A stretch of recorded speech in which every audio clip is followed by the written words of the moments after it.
मैं अपने भाई की वजह से 3 साल जेल में रहा। जेल में मैंने गलती से एक बड़े टाइकून के बेटे की जान बचा ली, जिसने ग्रेटिट्यूड में मुझे 100 मिलियन दिए। जेल से निकलते ही मैंने तुरंत अपने पापा को कॉल किया ताकि ये खुशखबरी बता सकूं, लेकिन मेरी आवाज सुनते ही पापा ने फोन काट दिया। मुझे टेंशन हुई, लगा घर में कुछ बुरा हो गया है, इसलिए मैं जल्दी से वापस घर पहुंचा। जैसे ही दरवाजे तक पहुंचा, अंदर से मेरी भाभी सियालिन की चिड़चिड़ी आवाज सुनाई दी, जो प्रॉपर्टी ट्रांसफर को लेकर इतनी जल्दी मचा रही थी। मैं प्रेनेटल चेकअप भी नहीं करवा पाई। जब वो वापस आएगा तो खुद जाकर किराए का घर ढूंढ ले। मैं किसी एक्स प्रिजनर के साथ नहीं रहना चाहती, लेकिन ये उसी के भले के लिए है। आखिर घर के पैसे उसी ने दिए थे। उनकी बातें सुनकर मेरा हाथ, जो दरवाजा खटखटाने वाला था, हवा में ही रुक गया। मेरी उंगलियां बेकाबू होकर कांपने लगीं। मुझे तो बचपन से आदत है कि मम्मी पापा हमेशा मेरे भाई को ज्यादा प्यार करते थे, लेकिन वो हमेशा मुझसे जुड़ा रहता था। मैं उसकी गलती अपने सिर लेने के लिए जेल गया था। वो इतना बेरहम नहीं हो सकता है ना।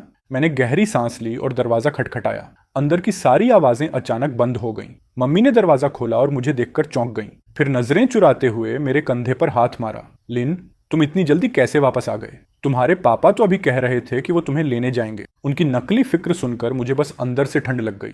अगर मैं दरवाजे के बाहर खड़ा होकर उनकी बातें ना सुनता तो शायद सच में बेवकूफों की तरह उन पर भरोसा कर लेता, लेकिन अब उनका पाखंडी चेहरा देखकर सिर्फ घिन आ रही थी। कोई बात नहीं, अब टैक्सी लेना आसान है। जैसे ही मैं घर के अंदर गया, मेरे भाई की वाइफ ने मुझे घिन भरी नजर से देखा, फिर अल्कोहल स्प्रे उठाकर मुझ पर खूब छिड़क दिया। गलत मत समझना, बस तुम्हारी बैड लक हटा रही हूँ। मैंने कड़वी मुस्कान दी। वो मुझे एक्स प्रिजनर होने की वजह से नीचा समझ रही थी, लेकिन उसे याद होना चाहिए कि मैं उसके पति की गलती अपने ऊपर लेने के लिए जेल गया था। मैंने कुछ नहीं कहा और सीधे अपने कमरे की तरफ बढ़ गया, लेकिन मुश्किल से 2 सीढ़ियां ही चढ़ा था कि पापा ने मेरा हाथ पकड़ लिया। मत देख, इस घर में तुम्हारे लिए कोई कमरा नहीं है। उनकी उंगलियों में सिगरेट थी और सोफा के पास रखा राखदानी ताजी सिगरेट बट से भरा हुआ था। साफ दिख रहा था कि मेरा वापस आना उन्हें इरिटेट कर रहा था। पापा, मैं सिर्फ 3 साल जेल में था, मरा नहीं था। ऐसा कैसे कि अब मैं एक कमरे के लायक भी नहीं रहा? पक्का तुम्हारा भाई नहीं मानेगा। तभी मेरा भाई बाथरूम से बाहर आया। चेहरे पर अजीब सी ऑकवर्डनेस थी। भैया, घर में इतने लोग हैं, बस इतने ही कमरे हैं, हम सब कैसे रहेंगे?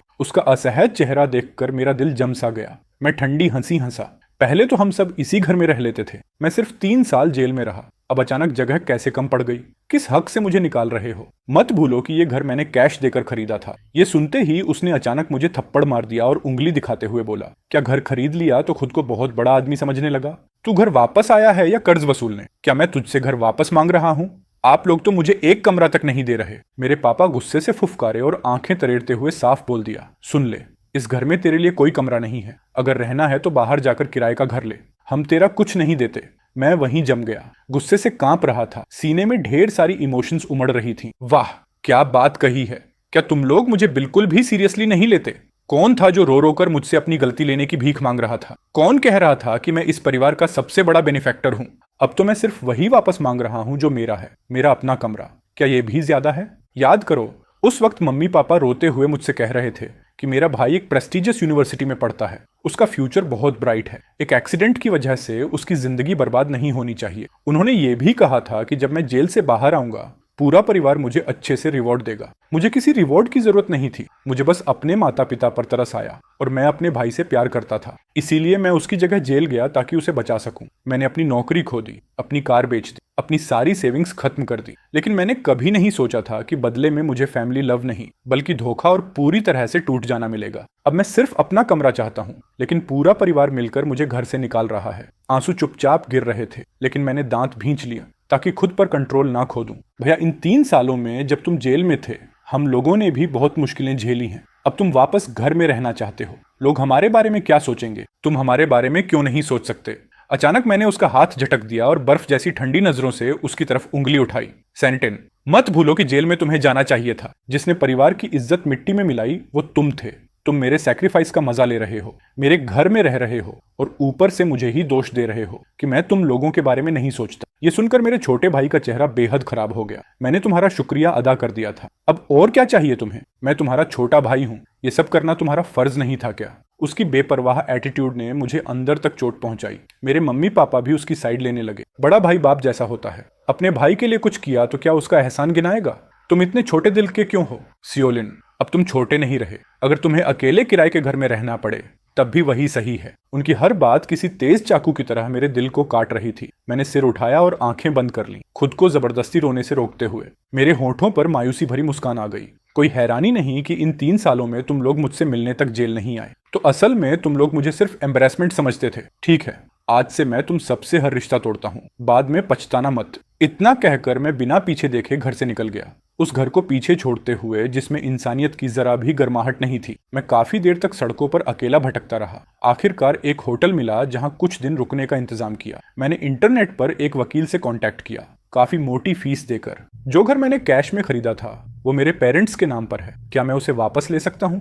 वकील ने कहा कि अगर मैं साबित कर दूं कि असली बायर मैं हूं, जैसे original payment receipts, property papers वगैरह दिखाकर, तो मैं घर वापस ले सकता हूं। मुझे हमेशा डॉक्यूमेंट संभाल कर रखने की आदत रही है, इसलिए वो सब मेरे पास सुरक्षित था। घर वापस लेने के लिए मैंने उसी लॉयर को पूरा मामला संभालने के लिए हायर कर लिया। सब इंस्ट्रक्शंस देने के बाद मैं बिस्तर पर लेट गया। फोन में पड़े 9 डिजिट बैलेंस को देखते हुए मैं गहरी सोच में डूब गया। मैं चाहता हूं कि पूरा परिवार आज के फैसले पर पछताए। अगले दिन मैं सीधे विलास के सेल्स ऑफिस गया। प्रमोशन का फायदा उठाकर मैंने एक ही बार में पूरे 100 मिलियन उड़ा दिए और कैश देकर 10 फुली फर्निश्ड विलास खरीद ली। एक खुद के लिए रखी और बाकी 9 रेंट पर चढ़ा दी। सिर्फ उन 9 विलास के रेंट से ही मेरे पास हर महीने जरूरत से ज्यादा पैसा आने लगा। 1 महीने बाद मुझे पापा का फोन आया। क्या तुम पागल हो गए हो सैनल? हमारे खिलाफ लॉ सूट करने की हिम्मत कैसे हुई? सच में जेल काट कर आए हो तभी इतने चालाक हो गए हो? फोन के उस पार से ही मुझे पापा का गुस्से से लाल चेहरा दिखता हुआ महसूस हो रहा था। मैं बस हल्का सा मुस्कुराया। मैंने ताने से कहा, क्या ये सब आपने ही नहीं सिखाया? मैं ये घर वापस चाहता हूँ, इसलिए नहीं कि मुझे इसकी जरूरत है, बल्कि इसीलिए क्योंकि मैं नहीं चाहता कि तुम जैसे एहसान फरामोश लोग उसमें रहो। मैंने उनकी गालियां इग्नोर की और इतना बोलकर फोन काट दिया। जैसे ही मैंने फोन नीचे रखा, दरवाजे पर नॉक की आवाज आई। मैंने दरवाजा खोला तो बाहर एक बेहद सेक्सी और खूबसूरत लड़की खड़ी थी। हेलो लैंडलॉर्ड, मैं विला नंबर 2 की टेनेंट हूँ। मेरा नाम सुबंगनुआन है। मुझे वो लड़की हल्का सा याद आई। वही पहली टेनेंट थी जिसने मेरी विला रेंट पर ली थी। डील बहुत स्मूथली हुई थी। उसने उसी वक्त कॉन्ट्रैक्ट साइन कर दिया था। मैंने शांत एक्सप्रेशन के साथ उसकी तरफ देखा। कुछ काम था? सुभान ने हल्के से अपने बाल पीछे किए। उसके गाल थोड़े लाल थे और आंखों में रिक्वेस्ट भरी हुई थी। आज रात मेरी हाउस वार्मिंग पार्टी है। मेरे क्लासमेट्स उस करोड़पति लैंडलॉर्ड से मिलना चाहते हैं जिसने एक साथ 10 विलास खरीद ली। क्या आप आकर मेरा सपोर्ट कर सकते हो? मैं थोड़ा चुप रह गया। ये देखकर सुबंग हुआन जल्दी से पास आई। उसने मेरी स्लीव का किनारा उंगलियों से हल्के से पकड़कर हिलाया और बहुत नरम आवाज में बोली, लैंडलॉर्ड भाई प्लीज, मैं हाथ जोड़ती हूँ। मैंने उन्हें बताया है कि हम बहुत क्लोज हैं। क्या आप मेरी मदद कर सकते हो? इतना कहकर उसने दोनों हाथ जोड़ लिए और सिर हल्का झुकाकर मेरी तरफ देखने लगी। मैं सॉफ्ट लोगों के सामने जल्दी पिघल जाता हूँ और उसकी इतनी रिक्वेस्ट के बाद मेरी बाकी हेजिटेशन भी गायब हो गई। आखिर मैंने सांस छोड़ते हुए मान लिया, ठीक है, मैं आज रात आ जाऊंगा। ये सुनते ही सुबंगन की आंखें चमक उठी और वो खुशी से उछलती हुई चली गई। रात 7 बजे मैं वादे के मुताबिक सुबंगवान के घर पहुंच गया। जैसे ही मैं अंदर जाने वाला था, पीछे से एक जानी पहचानी आवाज सुनाई दी, सैनलिन, तुम हमारा पीछा करते हुए यहाँ तक आ गए। मैंने आवाज की तरफ देखा। वो मेरा छोटा भाई सेनेटन और उसकी पत्नी सियालिन थे। मुझे देखते ही उसका चेहरा अचानक बदल गया। आंखों में घिन भरी हुई थी। स्वर्ण पास आई और कंफ्यूज्ड होकर मुझे और मेरे भाई को देखने लगी। तुम लोग एक दूसरे को जानते हो? बैंग, ये मेरे पति का एक्स प्रिजनर बड़ा भाई है। दिन भर कुछ नहीं करता, बस हमारी प्रॉपर्टी हड़पने की सोचता रहता है। उसकी बात खत्म होते ही सबकी नजरें मुझ पर टिक गईं। घिन, क्यूरियोसिटी और मजाक से भरी नजरें। एक भारी प्रेशर मेरे ऊपर आ गिरा। उसकी झूठी बातें सुनकर मैंने मुट्ठियां भींच लीं। दिल में ठंडी सिहरन दौड़ गई, जबकि मैं अपने भाई को ऐसे देख रहा था जैसे कोई जोकर देख रहा हूं। पहली बात, मुझे तुम लोगों का पीछा करने में कोई इंटरेस्ट नहीं है। दूसरी बात, मैं कन्विक्ट इसलिए बना क्योंकि मैंने तुम्हारे पति की जगह जेल काटी। तीसरी बात, तुम मुझे एक्स प्रिजनर कहकर नीचा दिखाती हो, लेकिन मेरे घर से निकलने से मना करती हो। तो बताओ, बेशर्म कौन है? मेरी बातें इतनी शार्प थीं कि लोगों की नजरें मेरी भाभी पर और ज्यादा दिलचस्पी से टिक गईं। भीड़ की अलग अलग नजरों को महसूस करके मेरी भाभी ने भौहें सिकोड़ ली और शक भरे लहजे में बोली, सियालिन, बेकार की बातें मत करो। वो घर सेनेटेन का है, उसका तुमसे क्या लेना देना? वैसे भी लॉयर की नोटिस घर पहुंच चुकी है। उम्मीद है कोर्ट में भी तुम ऐसे ही जिद्दी बने रहोगे। भाई, मुझे पता है तुम अभी जेल से निकले हो और तुम्हारे पास रहने की जगह नहीं है, लेकिन वो कमरा हमने अपने बेबी के लिए रखा था। हम फैमिली हैं। क्या तुम्हें ये सब इतना अगली बनाना जरूरी है? मैंने उसे ठंडी नजर से देखा।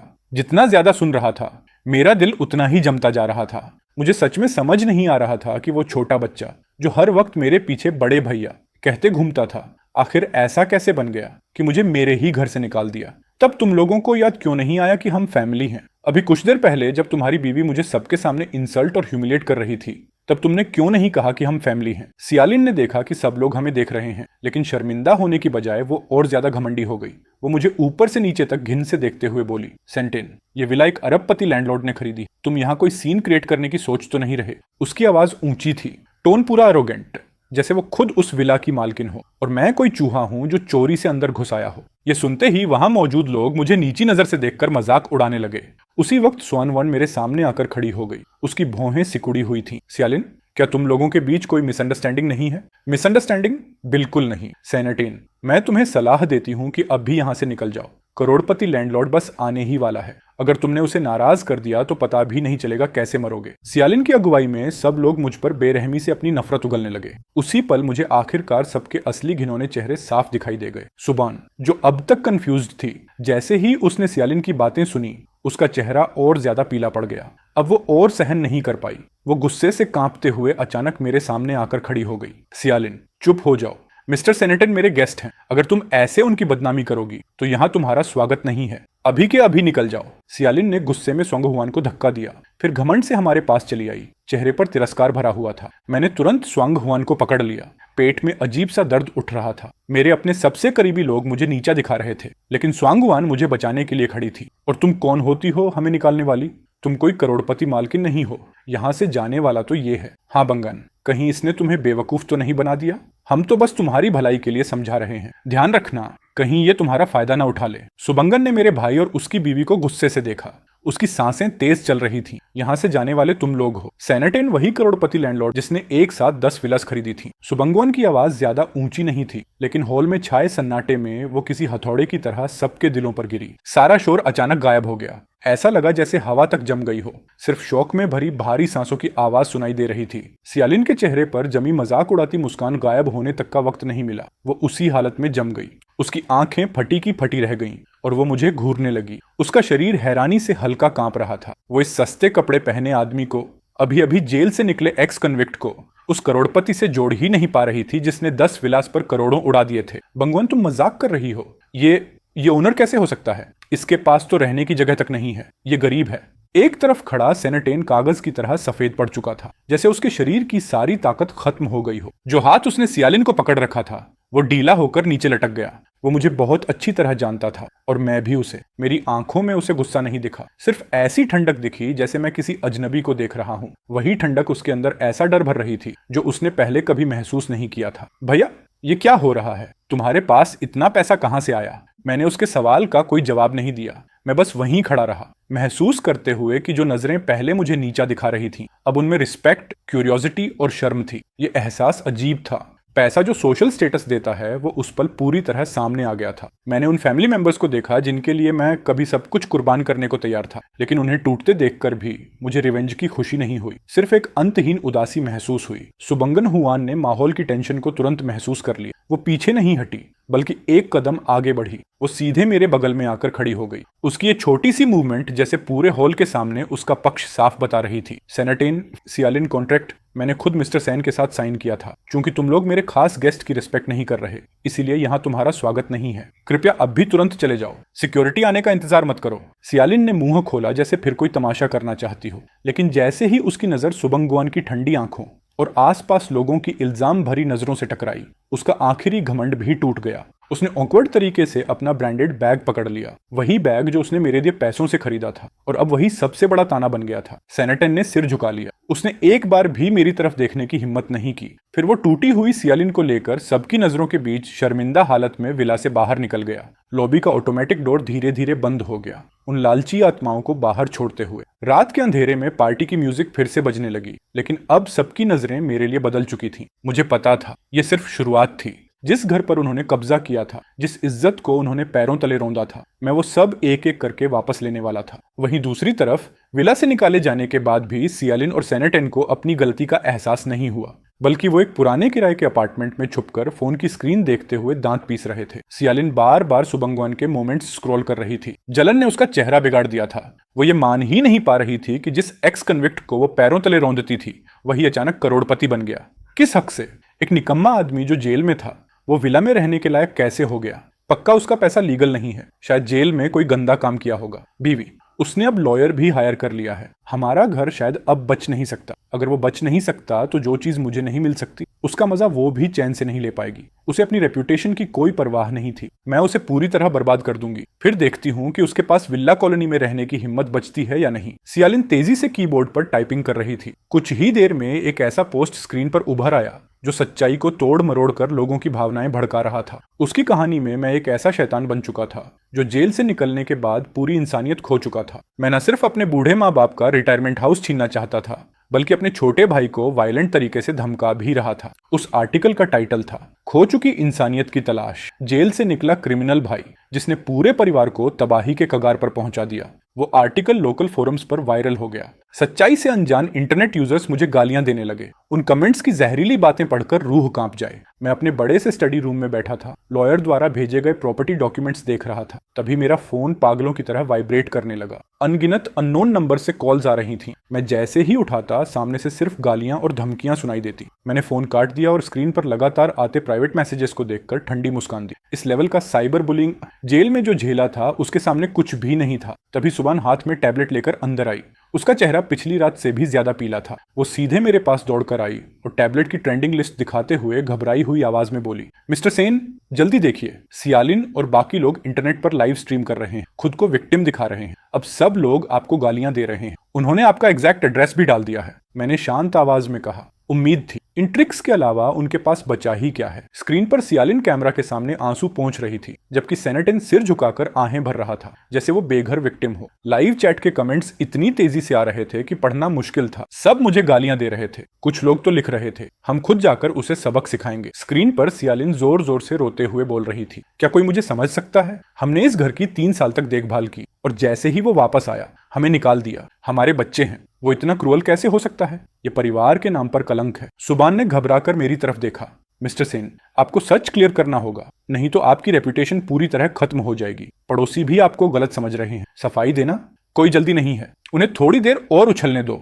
जितना ऊपर चढ़ेंगे गिरेंगे उतना ही जोर से। मैंने इंटरनेट के कमेंट्स को अपने मूड पर असर नहीं डालने दिया। उल्टा मैं बर्फ जैसी ठंडी शांति में था। मैंने अपने लॉयर का नंबर डायल किया। मेरी आवाज शांत थी लेकिन अथॉरिटी साफ झलक रही थी। लॉयर जान, इंटरनेट पर जितने भी प्रूफ्स हैं सब कलेक्ट हो गए, उन अकाउंट समेत जो जानबूझकर मेरी बदनामी कर रहे हैं। फोन के उस पार से जवाब आया, चिंता मत कीजिए मिस्टर सेन, सारे डिफेमेटरी रूमर्स और राइट्स वायलेशंस ऑफिशियली नोटराइज्ड हो चुके हैं। बस आपके एक ऑर्डर की देर है। उन्हें सिर्फ कॉम्पेंसेशन ही नहीं देना पड़ेगा, क्रिमिनल चार्जेस भी लग सकते हैं। लाइव स्ट्रीम में उनके हाइपोक्रिट चेहरे को देखते हुए मेरे दिल में फैमिली अफेक्शन की जो आखिरी उम्मीद बची थी वो भी पूरी तरह खत्म हो गई। क्योंकि उन्होंने ये रास्ता चुना था तो मैं भी उन्हें एक बड़ा गिफ्ट दूंगा। मैंने टैबलेट बंद किया, बड़े से विंडो के पास जाकर शांत लेक को देखने लगा। इंटरनेट पर चल रहा तूफान मेरे लिए बस उनकी बर्बादी की शुरुआत थी। ऑनलाइन कमेंट्स प्लेग की तरह फैलते जा रहे थे, यहाँ तक कि विलास कॉलोनी के नेबर्स भी अलर्ट हो गए थे। लोग छोटे छोटे ग्रुप्स में खड़े होकर मेरे घर की तरफ उंगलियां दिखा रहे थे। उनकी नजरों में शक और जांच थी।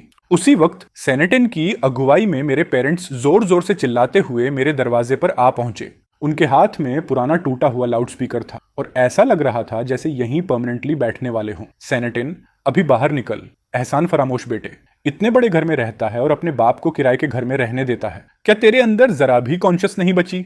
मेरी माँ जमीन पर बैठ गई, आंसू पोंछते हुए अपनी जांघ पर हाथ मारने लगी। आओ सब लोग देखो, मेरा बड़ा बेटा जेल से निकलने के बाद बदल गया। अब तो अपनी माँ को भी नहीं पहचानता, ऊपर से हम पर लॉ सूट भी कर रहा है। क्या दुनिया में ऐसा भी होता है? मैंने दरवाजा खोला और बाहर निकल आया। सीढ़ियों के नीचे चल रहे उस बेहुदा ड्रामा को शांत नजरों से देखने लगा। नेबर्स की फुसफुसाहट और तेज हो गई, लेकिन मेरे अंदर अजीब सी शांति थी। यहाँ तक कि एक तरह की राहत भी महसूस हो रही थी। पापा, मम्मी, मैंने आपको मौका दिया था। वो घर मैंने अपने पैसों से खरीदा था। मैंने कभी नहीं कहा कि आप वहां नहीं रह सकते। पहले मुझे निकालने की कोशिश आपने की थी। घर मेरे नाम पर है, वो मेरा है। अब जब तुम्हारे पास पैसा है तो हमारे लिए इससे बड़ा घर खरीदो और अपने भाई से माफी भी मांगो। मैंने उनके लालची चेहरे को देखा, फिर पीछे छुपे सेनेटिन की तरफ नजर घुमाई। वो अपने मोबाइल फोन से सारी रिकॉर्डिंग कर रहा था। साफ दिख रहा था कि वो इसे इंटरनेट पर डालकर और सिंपैथी लेना चाहता है। मैं हल्का सा मुस्कुराया। अच्छे से रिकॉर्ड करो, जितने ज्यादा प्रूफ्स होंगे जज उतनी जल्दी फैसला सुनाएगा। सेनेटिन का हाथ कांप रहा था। उसकी आंखों में एक पल के लिए गिल्ट की झलक आई,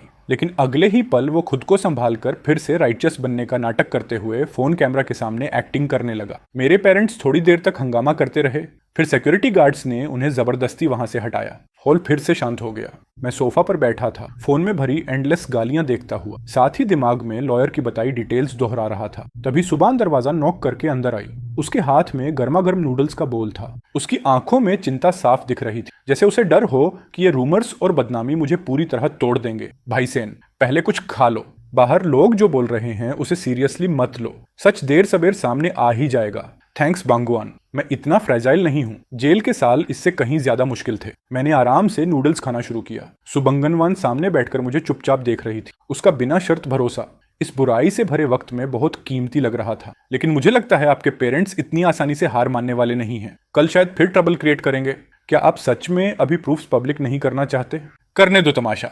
जितना ज्यादा शोर मचाएंगे उतना आसान होगा उन्हें लीगली प्रोवोकेशन और डेफेमेशन में फंसाना। मुझे काउंटर अटैक करने की जल्दी नहीं है। मैं बस सही मौका इंतजार कर रहा हूँ। ऐसा मौका जब सारी झूठी बातें धूप में पूरी तरह गायब हो जाएं। ऐसा मौका जब उन अटैकर्स के पास छिपने की जगह भी ना बचे। चांदनी खिड़की से अंदर आ रही थी, ठंडे लीगल डॉक्यूमेंट्स पर पढ़ती हुई। मैंने पेन उठाया और आखिरी पावर ऑफ अटॉर्नी पर अपना नाम साइन कर दिया। इस लंबी रात में मुझे गुस्सा नहीं महसूस हो रहा था, बल्कि पहले से कहीं ज्यादा क्लैरिटी महसूस हो रही थी। मुझे पता था जो जस्टिस मेरा है वो कदम दर कदम मेरे पास आ रहा है, और वो लालची लोग आखिरकार अपने किए की कीमत चुकाएंगे। ऑनलाइन इंसल्ट्स अब अपने पीक पर पहुंच चुके थे। सियालिन लाइव स्ट्रीम में बढ़ती ऑडियंस और लगातार आती डोनेशंस देखकर खुशी से फूली नहीं समा रही थी। उसकी नजरों में वो इंसल्ट्स नहीं थे, सीधा कैश था। सेनेटन उसके पास बैठा था। हालांकि उसकी आंखों में अभी भी थोड़ी बेचैनी बाकी थी, लेकिन पैसे और फेम के लालच में उसकी बची कुची कॉन्शियस भी खत्म हो चुकी थी। जान, देखो ना, सब लोग उस एक्स कन्विक्ट सेनेटन को गालियां दे रहे हैं। जब उसकी रेपुटेशन पूरी तरह बर्बाद हो जाएगी तब हम मीडिया पर प्रेशर डालेंगे। वो 10 विलास जल्दी या देर से हमारी ही होंगी। सेनेटन ने धीमी आवाज में कहा। बीवी, हमने उस पुराने प्रिजन एडमिशन नोटिस तक को ऑनलाइन डाल दिया। अगर उसने पलटकर ये बोल दिया कि मैंने उसकी जगह जेल काटी थी, तब क्या करेंगे? Counter attack? किस प्रूफ के दम पर? सारे सबूत तो बहुत पहले गायब हो चुके हैं। और फिर मम्मी पापा हमारे साइड हैं। कौन एक एक्स कन्विक्ट की बात मानेगा? उसी वक्त विला नंबर 2 के स्टडी रूम में मैं लाइव स्ट्रीम में सियालिन का टेढ़ा मेढ़ा चेहरा चुपचाप देख रहा था। सुआंगवन मेरे पीछे खड़ी थी। उसने टैबलेट को कसकर पकड़ रखा था। गुस्से में उसकी सांसें तेज चल रही थी। भाई सेन, ये लोग बहुत क्रूल हैं। इतने बड़े झूठ कैसे बना सकते हैं? क्या हम सच में अभी कुछ क्लैरिफाई नहीं करेंगे? रिलैक्स, उन्हें थोड़ी देर बादलों में उड़ने दो। जितना ऊपर जाएंगे गिरते वक्त उतना ज्यादा दर्द होगा। मैंने खिड़की के बाहर अंधेरे आसमान को देखा। मेरे दिल में कुछ महसूस नहीं हो रहा था। ये अंधा पागलपन, बस तूफान आने से पहले की आखिरी चिंगारियां थीं। अगली सुबह सियालिन बिना जरा सी शर्म के अपने पेरेंट्स और सोशल मीडिया ब्लॉगर्स की टोली लेकर विल्ला के बाहर पहुंच गए। उन्होंने पूरे दिखावे के साथ शले के एंट्रेंस को ब्लॉक कर दिया। कैमराज और माइक्रोफोन्स हर तरफ लगा दिए गए, जैसे कोई भी ड्रामेटिक मोमेंट मिस ना हो जाए। मेरी माँ मेन गेट पर बैठ गईं। अपनी जांघों पर हाथ मारते हुए जोर जोर से रोने लगी। उनकी चीखती हुई आवाज ने आसपास के नेबर्स को भी रोक लिया। सब लोग फैसला करो, वो चिल्लाईं। मेरा बड़ा बेटा जेल से निकलकर जानवर बन गया है। वो अपने माँ बाप को घर से निकालना चाहता है, ऊपर से अपने छोटे भाई की प्रॉपर्टी भी छीनना चाहता है। हम बूढ़ों को कब्र में पहुंचाकर ही मानेगा। जर्नलिस्ट्स खून की गंध सूंघ चुके शार्क्स की तरह आगे घुस रहे थे। उनके माइक्रोफोन्स लगभग मेरी माँ के चेहरे तक पहुंच गए थे। वहीं एक तरफ सेनेटन कमजोर बनने का नाटक कर रहा था, बीच बीच में टिश्यूज पकड़ा रहा था, लेकिन उसकी नजरें बार बार विल्ला के अंदर झांक रही थीं। मैंने मेन डोर खोला और बाहर आ गया। धूप थोड़ी चुभ रही थी। जैसे ही लोगों ने मुझे देखा, भीड़ तुरंत फट पड़ी। गालियां और इल्जामों से भरे सवाल एवलंच की तरह मेरी तरफ आने लगे। अब काफी हुआ सियालिन, आखिर तुम बाहर आने की हिम्मत कर ही ली। तुम जैसे बेशर्म इंसान, इतने जर्नलिस्ट्स के सामने प्रॉपर्टी पेपर्स दिखाने की हिम्मत है? सेनेटन भीड़ के पीछे छुपा हुआ था। वो मेरी आंखों में देखने की हिम्मत तक नहीं कर पा रहा था। मैंने इन तथाकथित फैमिली मेंबर्स को देखा जो कैमरास के सामने विक्टिम्स बनने की एक्टिंग कर रहे थे। मुझे सिर्फ घिन महसूस हुई। मैं प्रॉपर्टी पेपर्स जरूर दिखाऊंगा, लेकिन अब भी नहीं। और मैं चाहता हूं कि सारे जर्नलिस्ट्स गवाह बने, ताकि जब सच सामने आए तब सब देख सकें कि झूठ कौन बोल रहा था। पूरा माहौल अचानक अजीब तरीके से शांत हो गया। मेरी माँ का रोना अचानक रुक गया। उन्होंने मुझे हैरानी से देखा। उनकी आंखों में हल्की सी घबराहट चमक रही थी। सियालिन की चीखों और जर्नलिस्ट के कैमरास के सामने मैंने जल्दीबाजी में खुद को डिफेंड नहीं किया, बल्कि अपनी जैकेट की अंदर वाली पॉकेट से मैंने कुछ परफेक्टली अरेंज कॉपीज निकाली। धूप में वो पेपर्स चमक रहे थे। वो 3 साल पहले घर खरीदने के बैंक ट्रांसफर रिकॉर्ड्स और अकाउंट ट्रांजैक्शंस थे। मैंने वो कॉपीज सबसे आगे खड़े जर्नलिस्ट को पकड़ा दी। जैसे ही उसकी नजर अमाउंट और पेयर के नाम पर गई, उसके चेहरे का एक्साइटमेंट तुरंत शौक में बदल गया। आसपास के रिपोर्टर्स तुरंत करीब आ गए और कैमरास के क्लिक्स लगातार गूंजने लगे। 3 साल पहले मैंने इस घर की पूरी पेमेंट 3 इंस्टॉलमेंट्स में की थी, कुल 4,20,000। हर पेमेंट मेरे पर्सनल अकाउंट से गई थी। मेरी माँ जो अभी तक जमीन पर बैठकर हंगामा कर रही थी, अचानक रोना बंद कर दिया। उन्होंने उन पेपर्स को घूरा, फिर पीछे खड़े सेनेटन की तरफ मदद मांगती नजरों से देखा। सेनेटन का चेहरा सफेद पड़ गया। वो इंस्टिंक्टिवली भीड़ में थोड़ा पीछे हट गया। तो क्या हुआ? प्रॉपर्टी टाइटल तो मम्मी पापा के नाम पर है, तुम बस सपना देख रहे हो, अब पछताने का कोई फायदा नहीं। जर्नलिस्ट्स आपस में फुसफुसाने लगे। पब्लिक ओपिनियन का रुख धीरे धीरे बदलने लगा था। मैंने सियालिन के जबरदस्ती वाले एरोगेंस को देखा और मुझे बस हंसी आई। उसे लगता था कि लॉ सिर्फ टाइटल देखता है, लेकिन उसे ये नहीं पता था कि कंप्लीट एविडेंस चेन उसके सारे सपने तोड़ने के लिए काफी। तो लॉयर जान, कृपया इस मैडम को समझाइए कि लीगल होल्डिंग बाय रिप्रेजेंटेशन और इलीगल ऑक्यूपेशन में क्या फर्क होता है। एक तरफ खड़े लॉयर जान ने अपना चश्मा ठीक किया, फाइल खोली और उनकी कोल्ड प्रोफेशनल प्रेजेंस ने पूरे शोरगुल वाले माहौल को तुरंत शांत कर दिया। बाहर गेट पर कॉन्फ्रंटेशन अभी भी चल रहा था, लेकिन मैं मुड़कर वापस लिविंग रूम में चला गया। सुबंगनुआन ने मुझे गर्म पानी का ग्लास दिया। उसके हाथ अभी भी हल्के कांप रहे थे। साफ था कि वो पहले वाले पागलपन से डर गई थी। भाई सेन, वो लोग अभी तक नहीं गए और सियालिन शायद फोन करके और लोगों को बुला रही है। मैंने अपना फोन निकाला और सेनेटन का भेजा प्राइवेट मैसेज खोला। गेट पर पड़े प्रेशर की वजह से वो भाई जो हमेशा औरतों के पीछे छुपता था, आखिरकार टूटने लगा था। वॉइस मैसेज में हल्की प्लीडिंग और गहरा डर साफ सुनाई दे रहा था। भैया प्लीज, वो बैंक रिकॉर्ड्स वापस ले लो। अगर कंपनी को पता चल गया कि ये घर मैंने तुमसे छीना था तो मैं बर्बाद हो जाऊंगा। मैंने मैसेज सुना, लेकिन कोई जवाब नहीं दिया। सेनेटन जैसे लोग तभी याद करते हैं कि मैं उनका भाई हूं जब उनके खुद के इंटरेस्ट खतरे में पड़ते हैं। मैंने फोन बंद कर दिया। मेरी नजर विंडो के बाहर गई, जहां मेरे पेरेंट्स कैमरास के सामने विक्टिम्स बनने की एक्टिंग कर रहे थे। उन्होंने अपने छोटे बेटे के फ्यूचर के लिए बिना झिझक अपने बड़े बेटे के 3 साल सैक्रिफाइस कर दिए थे, और अब छोटे बेटे के घर के लिए वो बड़े बेटे को हमेशा के लिए बदनाम करना चाहते थे। उनके लिए फैमिली अफेक्शन बस एक इस्तेमाल करने वाली बार्गेनिंग चिप थी। बाहर सियालिन को शायद कोई और कॉल आया था। उसका चेहरा अचानक सफेद पड़ गया। उसने डर के साथ विल्ला की दूसरी मंजिल की तरफ देखा और उसका फोन लगभग हाथ से गिर गया। मैं समझ गया, लॉयर जान की दूसरी लीगल वार्निंग उसके फोन पर पहुंच चुकी थी। साइबर वायलेंस की असली मास्टरमाइंड अब आखिरकार कानून की ठंड महसूस करने लगी थी। उसी वक्त जब सेनेटन फिर से चिल्लाकर नया ड्रामा शुरू करने वाला था, भीड़ के बाहर एक ब्लैक रोल्स रॉयस धीरे धीरे आकर रुकी। उसकी number plate special repeated numbers वाली थी। उस कार की अपीयरेंस ने पूरे नॉइज माहौल को पल भर में शांत कर दिया। यहाँ तक कि सबसे अग्रेसिव ब्लॉगर्स ने भी बिना सोचे अपने स्टेबलाइजर्स नीचे कर दिए। कार का डोर खुला और एक इम्पोजिंग प्रेजेंस वाला जवान आदमी बाहर उतरा। उसने हाई एंड कस्टम सूट पहन रखा था। उसने आसपास की शॉक्ड नजरों को इग्नोर किया और सीधे मेरी तरफ चला आया, जहां मैं सीढ़ियों पर खड़ा था। सबकी अविश्वासी नजरों के सामने उसने मुझे गले लगाया और बोला, भाई सेन, सुना जेल से निकलने के बाद तुम्हें कुछ ट्रबल हो रहे हैं, क्या तुम्हें मदद चाहिए? मैं हल्का मुस्कुराया। यंग मास्टर लिन, बस कुछ फैमिली मैटर्स हैं। लेकिन तुम्हें पता कैसे चला? ये जवान आदमी और कोई नहीं बल्कि सबसे अमीर लिन फैमिली का इकलौता बेटा था, लिन चेन। 3 साल पहले जेल में मैंने जिसकी जान बचाई थी वो यही था। उसकी मौजूदगी वहां मौजूद हर इंसान के चेहरे पर पड़े एक इनविजिबल स्लैप जैसी थी। लिन ग्रुप का यंग मास्टर? इम्पॉसिबल। वो एक एक्स कन्विक्ट को कैसे जान सकता है? लिन चेन ने ठंडी नजरों से भीड़ को देखा। X convict? उसने किसी की जान बचाई थी और कुछ ऐसे कावर्ड्स की जगह सजा काटी थी जिनमें अपने किए की जिम्मेदारी लेने की हिम्मत नहीं थी। 3 साल पहले वाले एक्सीडेंट की फाइल्स मैंने ऑलरेडी लॉयर्स को इन्वेस्टिगेशन के लिए भेज दी हैं। सच बहुत जल्द सामने आ जाएगा। सच शब्द सुनते ही भीड़ में छुपा सेनेटन अचानक कांप उठा। उसकी टांगों से ताकत निकल गई और वो सीधे जमीन पर गिर पड़ा। जिस चीज से वो सबसे ज्यादा डरता था आखिरकार वही हो गया। सबसे अमीर लीन फैमिली की इन्वॉल्वमेंट का मतलब था कि उसकी पूरी जिंदगी में बनाई गई झूठ की इमारत अब पूरी तरह टूटने वाली थी। लिन चेन के आते ही रिपोर्टर्स ने तुरंत अपना टारगेट बदल लिया। अब वो मुझसे ये नहीं पूछ रहे थे कि मैं अपने पेरेंट्स को क्यों निकाल रहा हूँ। अब वो पागलों की तरह 3 साल पुराने एक्सीडेंट के सस्पिशियस पॉइंट्स के बारे में पूछ रहे थे। तूफान का सेंटर अब सीधे सेनेटन बन चुका था। वहीं लिविंग रूम के अंदर लिन चेन द्वारा लाया गया टॉप टियर लीगल टीम अब पूरी पब्लिक कम्युनिकेशन अपने कंट्रोल में ले चुका था। सुआंगवन मेरे लिए चाय और पानी सर्व करने में बिजी थी। इस अचानक मिले सपोर्ट को देखकर उसकी आंखों की चिंता आखिरकार खत्म हो गई और उसकी जगह एडमिरेशन आ गई। भाई सेन, उस समय आप बहुत भोले थे। ऐसी फैमिली के लिए कुछ भी सैक्रिफाइस करना वर्थ नहीं था। मैं हल्का सा मुस्कुराया। उस वक्त मुझे लगता था फैमिली ही सब कुछ होती है। अब जब सब साफ दिख रहा है तो अजीब तरह की राहत महसूस हो रही है। उसी वक्त मेरा फोन बजा। पापा का कॉल था। इस बार उनकी आवाज में पहले वाली एरोगेंस और गालियां नहीं थी, सिर्फ एक टूटी हुई भीख मांगती आवाज थी। शियाओलिन, प्लीज यंग मास्टर लिन से कहो रुक जाए। अगर उन्होंने सेनेटन को अरेस्ट करवा दिया तो हमारा पूरा परिवार खत्म हो जाएगा। वो तुम्हारा अपना भाई है, तुम उसे बर्बाद होते हुए कैसे देख सकते हो? मैंने ठंडी आवाज में जवाब दिया। पापा, मैं उसके लिए 3 साल जेल काट चुका हूँ। हमारा हिसाब बराबर हो चुका है। अब आगे वो अपनी जिंदगी खुद संभाले। इतना कहकर मैंने फोन काट दिया और उनका नंबर सीधे ब्लॉक कर दिया। बाहर सेनेटन कई रिपोर्टर्स के बीच घिर चुका था। उसके पास भागने का कोई रास्ता नहीं था। जो चेहरा पहले सुपीरियरिटी से भरा रहता था अब पूरी तरह डेस्परेशन में डूबा था। मैं विंडो से वो केओस देख रहा था, लेकिन मेरे दिमाग में अगला कदम चल रहा था। उस घर को वापस लेना सिर्फ शुरुआत थी। मैं चाहता था कि उन्हें समझ आए, डिग्निटी और फैमिली अफेक्शन कोई ऐसी चिप्स नहीं है जिन्हें वो अपनी मर्जी से इस्तेमाल कर सकें। लिन चेन की इंटरवेंशन किसी डीप सी बॉम्ब की तरह थी, जिसने सेन फैमिली की आखिरी छत भी उड़ा दी। जब ये खबर आई कि इन्वेस्टिगेशन में कोऑपरेट करने के लिए पुलिस सेनेटन को ले गई है, तब मेरे पेरेंट्स, जो अभी तक इन्फ्लुएंसर बनकर अमीर होने का सपना देख रहे थे, पूरी तरह टूट गए।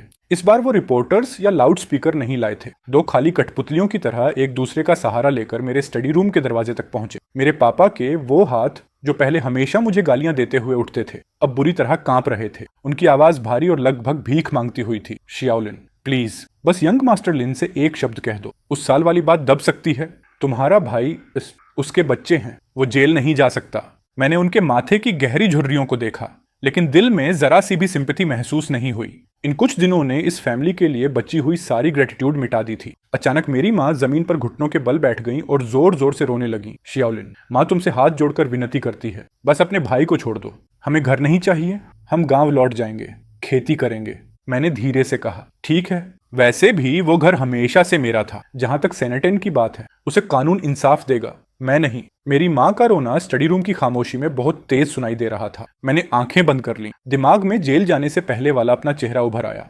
उम्मीदों और फैमिली लव से भरा हुआ। उस वक्त मुझे लगता था फैमिली को प्रोटेक्ट करना मेरा ड्यूटी है, लेकिन मुझे नहीं पता था कि वही जिद्दी प्यार 3 साल तक मेरी बेड़ियां बन जाएगा। सेंटन के अरेस्ट होने के बाद सियालिन ने आखिरकार अपना हिपोक्रेट मास्क पूरी तरह उतार फेंका। उसे पता चल चुका था कि सब खत्म हो गया है, इसलिए उसने कोर्ट की फोर्स्ड एग्जीक्यूशन से पहले घर की हर कीमती चीज बेचकर ले जाने का प्लान बना लिया। सोफा फाड़ दिया गया, महंगे लैंप्स आधे खोल दिए गए, यहाँ तक कि दीवारों पर लगे डेकोरेटिव पेंटिंग्स भी उसने गुस्से में तोड़कर उतार दिए। वो किसी डरे हुए हंटिंग डॉग की तरह थी, जो अपना टेरिटरी खोने से पहले आखिरी मांस का टुकड़ा नोच लेना चाहता हो। मुझे फर्क नहीं पड़ता, ये सेकंड हैंड फर्नीचर जैसे भी बिके, बेच दो।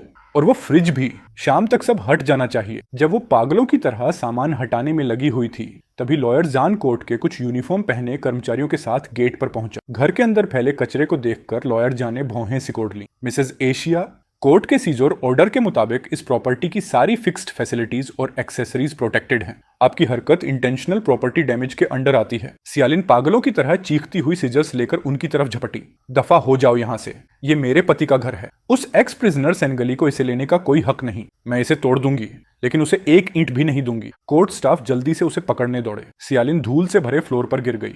जो सामान वो अभी तक नहीं ले जा पाई थी, उसे देखते हुए उसने दर्द भरी चीख निकाली। मैं पुराने घर के सामने पेड़ की छांव में खड़ा था। मैं देख रहा था कैसे वो सारी चीजें जो कभी मेरी जिंदगी का हिस्सा थी, एक एक करके सील की जा रही थी। ये वही घर था जो मैंने अपनी मेहनत से खरीदा था, जिसमें मैंने अपने फ्यूचर के सारे सपने डाले थे। लेकिन अब जब मैं उसे सियालिन के हाथों बर्बाद होते देख रहा था, तो दिल में पहली बार एक अजीब हल्कापन महसूस हो रहा था। कुछ चीजें अगर पूरी तरह टूटे नहीं, तो नई जिंदगी कभी सच में शुरू नहीं हो सकती। कोर्ट की सील्स अब हर जगह लग चुकी थी। प्रॉपर्टी डैमेज के सस्पेशन में सियालिन को इन्वेस्टिगेशन के लिए ले जाया गया। जो हॉलवे कभी शोर से भरा रहता था, अब कब्र जैसी खामोशी में डूब चुका था। सिर्फ मेरे बूढ़े पेरेंट्स बचे थे, जैसे उनकी आत्मा निकल चुकी हो। वो ठंडी सीढ़ियों पर टूटकर बैठे थे। मैंने उस सिक्योरिटी डोर को देखा, जिसे मैंने खुद चुनकर लगवाया था। उसकी पेंट अब उखड़ने लगी थी, बिल्कुल इस घर के कमजोर फैमिली टाइज की तरह। मेरे पापा ने सिर उठाया। उनकी धुंधली आंखों में अब पहले वाली अथॉरिटी नहीं थी, सिर्फ अंतहीन पछतावा बचा था। उनकी आवाज भारी थी और हल्का कांप रही थी। शियाओलिन, क्या तुम सच में हमें पूरी तरह खत्म कर दोगे?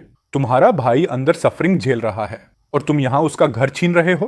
क्या तुम्हारी कॉन्शियंस को कुत्ते खा गए हैं? मैंने शांत नजरों से उन्हें देखा। पापा, कॉन्शियंस तो मैंने 3 साल पहले जेल में ही खो दी थी। मैं इस घर को रेनोवेट करवाऊंगा, लेकिन आज के बाद मैं आप लोगों को यहाँ कदम रखने नहीं दूंगा। ये सुनते ही मेरी माँ फिर से जांग पीट कर रोने वाली थी, लेकिन तभी एक नरम मगर मजबूत हाथ ने उन्हें रोक लिया। सुबंगवन पता नहीं कब हॉलवे के आखिर में आकर खड़ी हो गई थी। उसने प्रोफेशनल सूट पहना हुआ था और हाथ में कई लीगल डॉक्यूमेंट्स थे। उसने मेरे पेरेंट्स को पोलाइटली ग्रीट किया, लेकिन उसकी आवाज में कोई बहस की गुंजाइश नहीं थी। अंकल, आंटी, मैं मिस्टर सेन की पर्सनल असिस्टेंट हूँ। इस प्रॉपर्टी के आगे के हैंडलिंग का पूरा लीगल प्रोसेस कंप्लीट हो चुका है। अगर आप लोग आगे भी डिस्टर्बेंस क्रिएट करेंगे, तो मैं मिस्टर सेन की तरफ से पर्सनल रेस्ट्रेनिंग ऑर्डर फाइल करूंगी। मेरे पेरेंट्स उसकी प्रोफेशनल प्रेजेंस से पूरी तरह सकरस्तंड रह गए। घर में ड्रामा करना उनकी आदत थी, लेकिन कानून, और रूल्स की लैंग्वेज बोलने वाले एजुकेटेड लोगों से वो डरते थे। मैंने उसे देखकर थोड़ा सरप्राइज होकर पूछा, तुम यहाँ कैसे? सुबंगवान हल्का मुस्कुराई।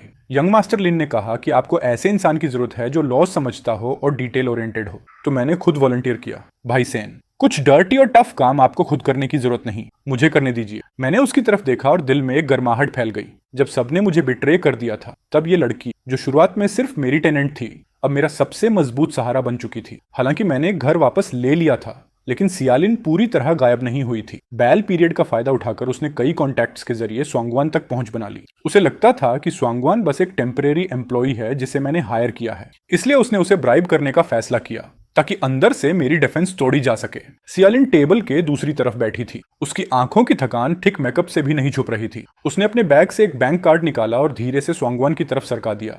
उसकी आवाज धीमी थी, लेकिन आंखों में ग्रीड साफ दिख रही थी। बांगा, प्लीज, अगर तुम सेल कॉन्ट्रैक्ट का ओरिजिनल गायब कर दो तो इस कार्ड के 5 लाख तुम्हारे होंगे। सुभंगान ने आराम से कॉफी की एक SIP ली, कप नीचे रखा और उसके होठों पर कंटेम्प्ट भरी स्माइल उभरी। उसने सियालिन को ऐसे देखा जैसे किसी क्लाउन को देख रही हो। मिसेस शिया, शायद आपको कुछ मिसअंडरस्टैंडिंग हुई है। मैं मिस्टर सेन की एम्प्लॉई नहीं हूँ, मैं उनकी बिजनेस पार्टनर हूँ और मुझे एविडेंस डिस्ट्रॉय करने के लिए ब्राइब करने की आपकी पूरी कोशिश रिकॉर्ड हो चुकी है। सियालिन का चेहरा तुरंत सफेद पड़ गया। वो झटके से खड़ी हो गई। तू हरामजादी, तूने मुझे धोखा देने की हिम्मत कैसे की? उसके डर्टी मनी के चक्कर में मत पड़।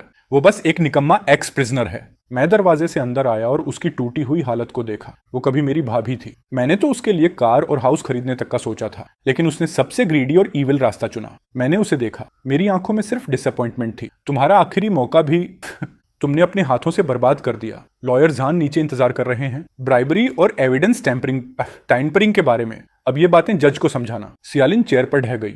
उसके होंठ कांप रहे थे, लेकिन आवाज नहीं निकल रही थी। प्राइवेट रूम की खिड़की से आती धूप उसके चेहरे पर पड़ रही थी, लेकिन उसके अंदर का अंधेरा रोशन नहीं कर पा रही थी। मैंने सिर घुमाकर स्वांगवान की तरफ देखा। उसने मुझे आंख मारी। हम दोनों की वो साइलेंट अंडरस्टैंडिंग हवा में साफ महसूस हो रही थी। ग्रीड और बिट्रेयल की इस लड़ाई में रिजल्ट पहले ही तय हो चुका था, लेकिन असली हिसाब अभी शुरू हुआ था। सियालिन के ले जाए जाने के बाद मेरे पापा, जो अब तक खुद को संभाले हुए थे, अचानक बीमार पड़ गए। वो हॉस्पिटल बेड पर लेटे थे। माथे पर टॉवल रखा था और वो लगातार सेनेटन का नाम बड़बड़ा रहे थे। मुझे पता था ये उनका आखिरी इमोशनल ब्लैकमेल था, ताकि मैं लॉ सूट वापस ले लूं। जब मैं रूम में अंदर गया, माँ बेड के पास बैठी आंसू पोंछ रही थी। मुझे देखकर वो पहले की तरह गालियां देने नहीं कूदी, बल्कि कांपते हुए मेरे कपड़े का किनारा पकड़ लिया। उनकी आंखें प्लीडिंग से भरी थीं। शियाओलिन, तुम्हारे पापा का दिल अब और नहीं सह सकता। डॉक्टर कह रहे हैं उन्हें और शॉक नहीं देना चाहिए। इस फैमिली को टूटने से बचाने के लिए अपने भाई और सियालिन को माफ कर दो। मैंने धीरे से अपना कपड़ा छुड़ाया। मेरी आवाज इतनी शांत थी कि उसमें कोई इमोशन तक नहीं था। माँ, 3 साल पहले जब मैं जेल गया था, तब मेरा दिल भी टूट गया था। उस वक्त फैमिली के बारे में सोचकर मुझे किसने माफ किया था? बेड पर पड़े पापा अचानक जोर जोर से खांसने लगे। उन्होंने कांपते हाथ से मेरी तरफ इशारा किया। कुछ कहना चाहते थे, लेकिन आवाज नहीं निकल रही थी। मैंने उन्हें देखा। दिल में गुस्सा नहीं था, सिर्फ वो थकान थी जो दुनिया की सच्चाई समझ आने के बाद आती है। नालायक बेटे, क्या तू मुझे मारना चाहता है? सियालिन, तुम, मैंने बीच में ही कहा। डॉक्टर ने कहा है आपको सिर्फ हाई ब्लड प्रेशर है, कोई सीरियस बात नहीं। ये एक्टिंग जर्नलिस्ट्स के सामने काम आ सकती है, लेकिन अब मुझ पर नहीं। मैं हॉस्पिटल रूम से बाहर निकल गया। पीछे से माँ की रोती हुई डेस्परेट चीखें सुनाई दे रही थीं, लेकिन मैंने मुड़कर नहीं देखा। हॉस्पिटल वाला ड्रामा मेरी जिंदगी की स्पीड को रोक नहीं पाया। मैं टेरेस की रॉकिंग चेयर पर बैठा दूर शांत लेक को देख रहा था। तभी स्वांगवान 2 कप्स फ्रेश कॉफी लेकर आई और धीरे से टेबल पर रख दी। उसकी हरकतें इतनी नेचुरल थीं जैसे हम बहुत लंबे समय से ऐसे ही साथ हों। इन दिनों उसने मेरे लिए ढेर सारे लीगल डॉक्यूमेंट्स और सोशल ट्रबल्स संभाले थे, जिससे मैं फैमिली मैटर्स के उस दलदल से बाहर निकल पाया। भाई सेन, यंग मास्टर लिन ने उस साल वाले एक्सीडेंट के सारे प्रूफ्स कंप्लीट कर दिए हैं। अब ये ऑफिशियली कंफर्म हो चुका है कि सेनेटन ने आपको स्केपगोट बनाया था। जल्द ही फाइनल सेंटेंस सुनाया जाएगा। मैंने हल्के से सिर हिलाया। हम, उसे वहीं जाना चाहिए जहां उसे होना चाहिए। 3 साल पहले वही जिम्मेदारी उसे उठानी चाहिए थी। डिटेंशन सेंटर में सेनेटन की हालत अच्छी नहीं थी। अब न पेरेंट्स की प्रोटेक्शन थी, न सियालिन की फेक एरोगेंस। बचपन से बिगड़ा हुआ उसका स्वभाव वहां सिर्फ उसे और सफरिंग देगा। सुबान कुछ पल चुप रही, फिर उसने नरम आंखों से मेरी तरफ देखा। जब यह सब खत्म हो जाएगा, तब आपका क्या प्लान है? क्या आप इसी स्टोन विला में लैंडलॉर्ड बनकर रहेंगे? मैंने दूर होराइजन की तरफ देखा और हल्की मुस्कान दी। ये तो बस शुरुआत है। जो 3 साल मैंने खो दिए, उन्हें अब मैं किसी ज्यादा मीनिंगफुल तरीके से भरूंगा। मैंने उसकी तरफ देखा। बांगान, तब भी क्या तुम मेरी मदद करती रहोगी? स्वांगवान ने कुछ नहीं कहा, बस मुस्कुराकर सिर हिला दिया। उसकी आंखें क्रिस्टल जैसी चमक रही थीं। मुझे पता था वो सड़ा हुआ अंधेरा पास धीरे धीरे मेरी जिंदगी से उतर रहा था और लेक पर उगते सुबह के सूरज की तरह एक नई जिंदगी धीरे धीरे सामने आ रही थी। लिन फैमिली द्वारा दिए गए कि एविडेंस के ऑफिशियली केस फाइल में जुड़ते ही 3 साल पहले छुपाया गया एक्सीडेंट का सच आखिरकार दुनिया के सामने आ गया। हाइडन रॉन और किसी दूसरे इंसान को गिल्ट लेने के लिए मैनिपुलेट करने के चार्जेस में सेनेटन को 4 साल की प्रिजन सेंटेंस मिली। वर्डिक्ट सुनते ही सेनेटन अक्यूज बेंच पर ही टूटकर बैठ गया। उसे हमेशा लगता था कि पेरेंट्स की प्रोटेक्शन और सियालिन के ड्रामास के दम पर वो हमेशा मेरी शैडो के पीछे छुपा रहेगा, लेकिन वो भूल गया था कि शैडोज का भी आखिर होता है। कोर्टरूम में मेरे पापा छाती पीट पीट कर रो रहे थे। 4 साल मेरा बेटा जिसने प्रेस्टिजियस यूनिवर्सिटी से ग्रेजुएशन किया, उसकी जिंदगी बर्बाद हो गई। सैनलिन, तो उसका बड़ा भाई होकर इतना क्रूल कैसे हो सकता है? मैं धीरे से खड़ा हुआ और शांत नजरों से पापा को देखा। पापा, जो 3 साल मैंने उसकी जगह जेल में बिताए, तब मैंने आपको एक बार भी उसके खिलाफ बोलते नहीं सुना। अब जब वो सिर्फ अपनी जिम्मेदारी उठा रहा है तो आपसे सहा नहीं जा रहा। मेरी माँ लगभग बेहोश होकर रो रही थी। वो दबी आवाज में मुझे फैमिली की बर्बादी बता रही थी, लेकिन मैंने कोई ध्यान नहीं दिया। मैं सीधा कोर्टरूम से बाहर निकल आया। ठंडी हवा मेरे चेहरे से टकराई, लेकिन दिल में पहली बार एक अजीब हल्कापन महसूस हुआ। मिस्टर सेन, मल्टीपल चार्जेस की वजह से सियालिन की सेंटेंस शायद सेनेटन से भी कम नहीं होगी, और जहां तक प्रॉपर्टी डिस्प्यूट की बात है, वो पूरी तरह क्लोज हो चुका है। क्लोज? मैं हल्का मुस्कुराया। लेकिन ये तो मेरी नई जिंदगी की शुरुआत है। लॉयर जान, यंग मास्टरलिन से कांटेक्ट कराइए। मैं उस इन्वेस्टमेंट प्लान को शुरू करना चाहता हूँ। जी मिस्टर सेन। यंग मास्टरलिन, मैं लॉयर जान बोल रहा हूँ। मिस्टर सेन आपसे बात करना चाहते हैं। फैमिली डिजास्टर खत्म होने के बाद मैं रिवेंज की खुशी में डूबा नहीं रहा, बल्कि मैंने लिन चेन का इनविटेशन एक्सेप्ट किया और ऑफिशियली इलीट बिजनेस सर्कल में कदम रखा। मैंने 5 विलास बेच दिए ताकि वो मेरे इनिशियल कैपिटल बन सकें। उसी पैसे से मैं अपना खुद का बिजनेस एम्पायर बनाना चाहता था। रिसेप्शन पार्टी में मैंने कस्टम मेड सूट पहना हुआ था। मेरी प्रेजेंस अब पहले से कहीं ज्यादा काम और स्टडी थी। सुबंगान मेरी बिजनेस पार्टनर बनकर एलिगेंट इवनिंग गाउन में सबका अटेंशन खींच रही थी। वो बड़े बड़े बिजनेस टाइकॉन्स के बीच आराम से घूम रही थी, कॉन्फिडेंस से बातें कर रही थी और एक एक करके इन्फ्लुएंशियल लोगों से मेरा इंट्रोडक्शन करा रही थी। भाई सैन, वो सामने जो है ना, वो चेंबर ऑफ कॉमर्स के प्रेसिडेंट हैं। आपके ओल्ड सिटी रेनोवेशन प्रोजेक्ट में उन्हें काफी इंटरेस्ट है। वो आपसे प्राइवेट बात करना चाहते हैं। मैंने हल्का सिर हिलाया। ठीक है, लगता है हमारा पहला कदम काफी मजबूत रहा, लेकिन जैसे ही हम आगे बढ़ने वाले थे, एक अनएक्सपेक्टेड विजिटर अचानक हमारे रास्ते में आकर खड़ा हो गया। जैसे ही हम आगे बढ़ने वाले थे, एक अनएक्सपेक्टेड विजिटर ने हमारा रास्ता रोक लिया। वो हियान शहर का फेमस रियल एस्टेट टाइकून था, मिस्टर जो। वो वाइन ग्लास घुमाते हुए सार्कास्टिक स्माइल के साथ बोला, मिस्टर सेन, आजकल आपने काफी हंगामा मचा रखा है। सुना है आपका अपनी फैमिली के साथ सीरियस कॉन्फ्लिक्ट चल रहा है। बिजनेस में हार्मनी सबसे जरूरी होती है। अगर आप खुद अपने पेरेंट्स के खिलाफ खड़े हो सकते हैं, तो कौन आराम से आपके साथ कोऑपरेट करेगा? मैंने शांत नजरों से उसकी तरफ देखा। मिस्टर जो, आपकी इन्फॉर्मेशन काफी स्ट्रांग है, लेकिन मैं बिजनेस रूल्स और बाउंड्रीज के आधार पर करता हूँ। जिन लोगों की खुद कोई बाउंड्रीज नहीं होती, वो मेरे साथ कोऑपरेट करने लायक भी नहीं होते। मिस्टर जो का चेहरा तुरंत खराब हो गया। आसपास खड़े बिजनेसमैन ने भी नजरें चुरा ली। साफ था कि वो मेरी ताकत और कैपेबिलिटी को दोबारा इवेल्युएट कर रहे थे, लेकिन मैंने इस छोटे इंसिडेंट को अपने रिदम पर असर नहीं डालने दिया। मुझे पता था आगे का रास्ता अभी बहुत लंबा है। मिस्टर जो जैसे कंपेटिटर्स बस आइसबर्ग का टिप थे। 3 दिन बाद मुझे फिर से मिस्टर जो की तरफ से इन्विटेशन मिला। काफी सोचने के बाद मैंने आखिरकार मीटिंग एक्सेप्ट कर ली। जैसे ही मैं अंदर गया, मैंने मिस्टर जो को लेदर सोफा पर बैठे देखा। वो हाथ में 2 जेड बॉल्स घुमा रहा था और उसके चेहरे पर वही हिपोक्रिट स्माइल थी, जैसे किसी और की डेस्टिनी उसके कंट्रोल में हो। उसे लगता था कि मेरे ग्रीडी पेरेंट्स द्वारा क्रिएट किए गए स्कैंडल का फायदा उठाकर वो मुझे ओल्ड सिटी रेनोवेशन प्रोजेक्ट छोड़ने पर मजबूर कर देगा। मैं उसके सामने जाकर आराम से बैठ गया। सुबंगवान मेरे पीछे खड़ी थी। उसने मार्बल टेबल पर डॉक्यूमेंट से भरा एक मोटा एनवेलोप धीरे से रख दी। एनवेलोप गिरने की आवाज गहरी और भारी थी, जैसे वार्निंग बेल। मिस्टर जो ने मुझे कंटेम्प्ट से देखा, स्मोक रिंग छोड़ी और डिसमिसिव टोन में बोला, मिस्टर सेन, तो आपने क्या डिसाइड किया? ऑनलाइन न्यूज अभी तक शांत नहीं हुई है। अगर आप वो लैंड मुझे ट्रांसफर कर दें, तो मैं गारंटी देता हूं कि कल से सारे जर्नलिस्ट्स गायब हो जाएंगे और आप फिर से सक्सेसफुल बिजनेसमैन बने रहेंगे। मैंने कप नीचे रखा, हल्की मुस्कान दी और सुबंगवान को इशारा किया। मिस्टर जो, शायद आप भूल गए कि मैंने वो 3 साल कहाँ बिताए थे। उस जगह मैंने सबसे जरूरी चीज सीखी थी, कभी किसी की धमकी के आगे मत झुको। सुबंगवान ने एनवेलोप खोला। अंदर मिस्टर जो की इलीगल डेमोलिशंस, टैक्स इवेजन और कई ब्राइबरी केसेस के सॉलिड एविडेंसेस थे। ये सारी इन्फॉर्मेशन लिन चेन ने लिन फैमिली के इंटेलिजेंस नेटवर्क से पूरी रात में निकलवाई थी। मैंने शांत आवाज में कहा, मिस्टर जो, अगर मैं ये सब इकोनॉमिक इन्वेस्टिगेशन स्क्वाड को दे दूं, तो क्या आपकी कंपनी वीकेंड तक सर्वाइव कर पाएगी? मिस्टर जो की स्माइल तुरंत जम गई। उसके हाथ की जेड बॉल्स आपस में टकराईं और एक तेज चिड़चिड़ाहट की आवाज निकली। उसके माथे पर पसीने की बूंदें उभरने लगीं। सारे एविडेंस के सामने उसकी एरोगेंस टूट चुकी थी। मिस्टर सेन, हम दोनों बिजनेसमैन हैं, इतनी दूर जाने की जरूरत नहीं है ना? मैं धीरे से खड़ा हुआ, अपना सूट ठीक किया और कॉन्फिडेंट स्माइल दी। मछली मर सकती है लेकिन मेरा जाल नहीं टूटेगा। मिस्टर झाओ, मैं भी आपको एनिमी नहीं बनाना चाहता, वरना अगली मुलाकात सिर्फ कोर्ट रूम में होगी। मैं बिना पीछे देखे हॉल से बाहर निकल गया। पीछे मिस्टर जो सोफा पर ऐसे गिर पड़ा जैसे कीचड़ का ढेर हो। बिजनेस वर्ल्ड की स्टॉर्म फिलहाल शांत हो गई थी, लेकिन जिंदगी ने मेरे लिए जो असली टेस्ट्स तैयार किए थे वो अभी शुरू हुए थे। 6 महीने बाद सियालिन ने प्रिजन हॉस्पिटल में एक बेटे को जन्म दिया। क्योंकि सेनेटेन और सियालिन दोनों प्रिजन सेंटेंस काट रहे थे और दूसरी तरफ की फैमिली उस बच्चे को बर्डन मान रही थी। काफी घुमावों के बाद वो छोटा बच्चा आखिरकार मेरे स्टडी रूम तक पहुंच गया। मैं क्रेडल में लेटी उस नन्ही सी जिंदगी को कॉम्प्लेक्स नजरों से देख रहा था। इसका नाम क्या रखा जाए? सियालिन ने कोई नाम नहीं रखा। बर्थ सर्टिफिकेट में ये जगह खाली है। सुबंगवान ने मेरी तरफ देखा। भाई सेन, क्या आपने सच में इस बच्चे को अडॉप्ट करने का फैसला कर लिया है? इसका मतलब है कि पूरी जिंदगी आप उन दोनों लोगों की शैडो से जुड़े रहेंगे। उसकी आंखों में चिंता थी। मैंने बच्चे की तरफ देखा। उसने अपनी छोटी सी उंगली बढ़ाकर सुबंगवान की फिंगर कसकर पकड़ ली। मैं धीरे से मुस्कुराया। उसके पास कोई चॉइस नहीं थी, लेकिन मेरे पास है। मैंने बच्चे को गोद में उठाया। इसका नाम होगा सेनेनियन, उस मर चुके फैमिली अफेक्शन की याद में, और खुद को ये याद दिलाने के लिए कि मैं दोबारा वही गलती कभी ना करूं। बाहर की क्रिटिसिज्म सहते हुए मैंने ऑफिशियली न्यानर का एडॉप्शन प्रोसेस पूरा किया ताकि उसे एक शांत और स्टेबल एनवायरनमेंट मिल सके। मैंने अपने बिजनेस एक्सपेंशन की स्पीड धीमी कर दी और सुबंगान वान ने भी कई हाई पेइंग ऑफर्स ठुकरा दिए। इस घर की सबसे जेंटल गार्डियन बनकर समय बहुत तेजी से गुजर गया। पलक झपकते ही 3 साल बीत गए। विला गार्डन के गिंको ट्रीज पहले पीले हुए, फिर दोबारा हरे।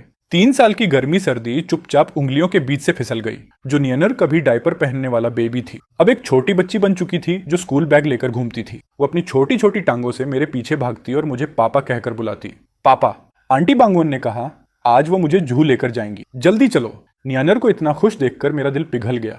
मैंने उसे गोद में उठाया और प्यार से उसकी नाक छुई। ठीक है, पापा और आंटी बांगवन तुम्हें लेकर जाएंगे। ये 3 साल की शान कभी कभी कुछ कड़वी आवाजों से टूट जाती थी। हर कुछ महीनों में मेरे पेरेंट्स विला एरिया के बाहर आ जाते। प्रिजन में हमेशा पैसों की जरूरत पड़ती थी। कभी सेनेटन को अंदर रिश्वत के लिए पैसे चाहिए होते, तो कभी सियालिन के मेडिकल एक्सपेंसेस। उस वक्त मेरे पापा फिर से आयरन गेट पीटते हुए चिल्लाते। उनकी बूढ़ी आवाज अभी भी उतनी ही जहरीली थी। सेंगलुन, तू एक एहसान फरामोश को पाल रहा है और तेरा खुद का भाई जेल में सफरिंग झेल रहा है। तू उसे देखने तक नहीं जाता? क्या तेरे अंदर दिल नहीं है? मैं 2nd फ्लोर बालकनी पर खड़ा उस आदमी को ऊपर से देख रहा था जिसे मैं कभी रिस्पेक्ट करता था। मेरी आवाज बर्फ जैसी ठंडी थी। जो पेंशन मैं आपको देता हूँ वो नॉर्मल जिंदगी के लिए काफी है। जहां तक सेनेटेन की बात है, वो उसकी अपनी गलती है। उसका पनिशमेंट कोई और नहीं भुगतेगा। मैंने विंडो बंद कर दी। उनकी गालियां बाहर ही रह गईं। मेरी बाहों में नियनर जोर जोर से हंस रही थी। इन 3 सालों में वही मेरी सबसे बड़ी राहत थी। उधर प्रिजन में सेंटेन एक टूटी हुई आयरन ट्रे पकड़े डरकर कोने में बैठा था। जो हाथ कभी प्रेस्टिजियस यूनिवर्सिटी की एडमिशन लेटर पकड़ते थे, अब हार्ड लेबर की वजह से छालों से भरे हुए थे। उसके सेलमेट्स बचा हुआ खाना उसकी ट्रे में फेंकते हुए हंस रहे थे। अरे, तू वही जीनियस है ना जिसने अपने बड़े भाई को अपनी जगह जेल भेज दिया था? क्या हुआ? आज फ्लोर साफ किए बिना खाने का सोच रहा है। सेनेटेन का शरीर डर से कांप उठा। उसकी आंखें पूरी तरह भय से भरी थीं। सॉरी, मैं अभी करता हूं, अभी। वो तुरंत ट्रे नीचे रखकर पीटे हुए कुत्ते की तरह मोप उठाने लगा। उसे लगा था प्रिजन सिर्फ सोने की जगह बदलने जैसा होगा, लेकिन वहां के रूल्स बाहर की दुनिया से भी ज्यादा क्रूल थे। उसने अंदर मेरा नाम लेकर प्रोटेक्शन लेने की कोशिश की। मेरा बड़ा भाई सेंगलुन है, वो बहुत रिच है, मुझे किसी की प्रोटेक्शन की जरूरत नहीं। उसकी बात पूरी होने से पहले ही उसे जोरदार थप्पड़ पड़ा। सामने वाले की आंखों में सीधा कंटेम्प्ट था। एक ऐसे इंसान के लिए कंटेम्प्ट जो अंदर तक सेल्फिश था। तेरा बड़ा भाई सेंगलुन वो रिचेस्ट फैमिली का बेनिफैक्टर है, और तू अपने ही भाई को बिट्रे करने वाला जानवर। तू उसका नाम लेने लायक भी नहीं है। आज से तू यहाँ घुटनों पर बैठेगा। सेनेटन सीवेज भरे फ्लोर पर गिर पड़ा। उसने आंखें बंद कर ली। आखिरकार उसे वो हेल्पलेसनेस समझ आने लगी जो मैंने प्रिजन में फील की थी। लेकिन फर्क ये था, मैं किसी को प्रोटेक्ट करने गया था और वो सिर्फ अपने सन्स का पेमेंट कर रहा था। जल्द ही प्रिजन में सेनेटन की हालत की खबर मेरे पेरेंट्स तक पहुंच गई, लेकिन उन्होंने सेनेटन की गलतियों पर सोचने के बजाय सारा ब्लेम मुझ पर डाल दिया। उन्हें लगा मैं अपने कॉन्टैक्ट्स इस्तेमाल नहीं कर रहा। अपने छोटे बेटे के लिए मेरे पापा फिर से मेरी जिंदगी में आ गए। कई दिनों से बदले ना गए कपड़े, सड़ी हुई स्मेल और गुस्से से भरी भारी आवाज। सेंगलुन, देख तेरा भाई जेल में कैसे रह रहा है। उसकी एक रिब तक टूट गई और तू यहाँ आराम से खा पी रहा है। मैंने बिना एक्सप्रेशन बदले जवाब दिया। ये रास्ता उसने खुद चुना था। 3 साल पहले जब मैं ये सब झेल रहा था, तब आपने ही कहा था ना, बड़ा भाई बाप जैसा होता है, सहना सीखो। तभी मेरी माँ फूलों के पीछे से अचानक निकल आई। फिर वही पुराना ड्रामा। वो जमीन पर गिरकर हंगामा करना चाहती थी, लेकिन इस बार मैंने मौका नहीं दिया। मैंने सीधे सिक्योरिटी स्टाफ को इशारा किया। माँ चीखने लगी, सब लोग देखो, ये अपने माँ बाप को मार डालना चाहता है, अपने भाई की जिंदगी मौत की परवाह नहीं। मैंने उन्हें ठंडी नजरों से देखा। मेरी आंखों में बची आखिरी नरमी भी खत्म हो गई। जिस बस्टर्ड की आप बात कर रही हैं, वो सेनेटन और सियालिन का बायोलॉजिकल सन है। अगर आपने यहाँ फिर ड्रामा किया तो मैं लॉयर को जेल भेजूंगा, ताकि सेनेटन को पता चले उसके पेरेंट्स उसके इकलौते बेटे के साथ कैसा बिहेवियर कर रहे हैं। मेरी माँ की आवाज अचानक रुक गई। वो जैसे गला दबा दी गई बूढ़ी मुर्गी की तरह मुझे घूरने लगी। उन्हें नहीं पता था कि नियनर सेनेटन और सियालिन का बच्चा है। उस पल दोनों वहीं जम गए। मेरे होठों पर सार्कास्टिक स्माइल उभरी। मैं मुड़कर अंदर जाने लगा, लेकिन पापा ने मुझे रोक लिया। उनकी आवाज में सावधान उम्मीद और चापलूसी थी। श्याओलिन, मुझे बच्चे को देखने दे। मैं बिना पीछे देखे घर के अंदर चलता गया। मैं नियनर के पास इन्हें बिल्कुल नहीं आने दूंगा। मुझे इन लोगों पर भरोसा नहीं है। सुबह नगन सो चुकी नियनर को गोद में पकड़े हुए खड़ी थी। दरवाजे पर उन दोनों पर हल्की रोशनी पड़ रही थी। वही घर है जिसे मैं प्रोटेक्ट करना चाहता हूँ। जब से सेलिन ने हिरासत वाले हॉस्पिटल में नियनर को जन्म दिया था, पोस्टमार्टम ठंड और भारी मेंटल प्रेशर की वजह से उसे एक गंभीर क्रोनिक बीमारी लग गई। जो औरत पहले सिर्फ सोना चांदी पहनने और लग्जरी लाइफ के बारे में सोचती थी, अब हॉस्पिटल बेड पर कमजोर हालत में पड़ी रहती थी, खाली आंखों से छत को घूरते हुए। उसके बाल सूखे और पीले पड़ चुके थे। लंबे समय से खून और न्यूट्रिशन की कमी की वजह से उसके गाल अंदर धंस चुके थे। यहाँ तक कि थोड़ा पानी पीने के लिए उठना भी उसके लिए बहुत मुश्किल हो गया था। हालांकि गार्ड्स नियम के हिसाब से उसकी देखभाल कर रहे थे, लेकिन उस इंस्टीट्यूशन की ठंडी फीलिंग उसकी लोनलीनेस को और बढ़ा देती थी। बच्चा, वो बच्चा कहाँ है? मेरी माँ उसे कहाँ ले गई? मेरी माँ। उसके पास खड़ी नर्स कोई जवाब नहीं देती, बस रूटीन में ड्रिप बदलती रहती। सेलिन को यह नहीं पता था कि उसकी माँ, जो पैसों से जान से ज्यादा प्यार करती थी, बच्चे को पहले ही बोझ समझकर छोड़ चुकी है। उसे यह भी नहीं पता था कि जिस भाई को वो लेबर रिफॉर्म वाला क्रिमिनल कहकर इंसल्ट करती थी, वही अब उस बच्चे की आखिरी उम्मीद बन चुका है। सेलिन की आंखों के कोने से कड़वा आंसू बह निकला। उसकी आवाज रिजेंटमेंट से भरी थी। सेंटन, क्या तुम मुझ पर हंस रहे हो? मैं इस हालत में पहुंच गई हूं, अब खुश हो?